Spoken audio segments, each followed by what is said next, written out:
গরিবের শিক্ষার আমি পরীক্ষায় পাস করে যোগ্যতা করে নেব। তুমি পরীক্ষা দিতে পরীক্ষার টাকা আছে, টিউশন করার টাকা আছে, তুমি আর সাথে কথা বাদিয়ে আমার বিয়ে। ওর মা আমাকে কেন পছন্দ করেছে জানিস? এবার পরীক্ষায় পাস করে ডিগ্রিটা আমি পেয়ে।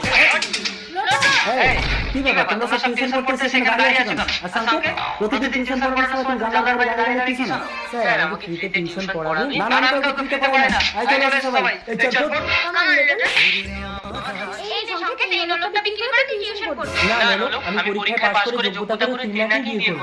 সংখ্যা যে তোকে চাই না তাই পেছনে করিস না, আমাকে বিয়ে করে আমি তোকে ভগবানের মতো শোনাবো। ডাকলে ভগবানকে পাওয়া যায় না লোক।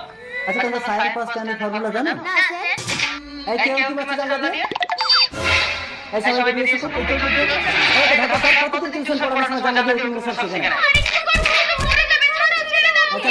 সংখ্যা তো মাথা ফেটে গেছে। কাপড় ছেড়ে না লোক, আমার পরীক্ষা দেরি হয়ে যাচ্ছে, আমি যাই।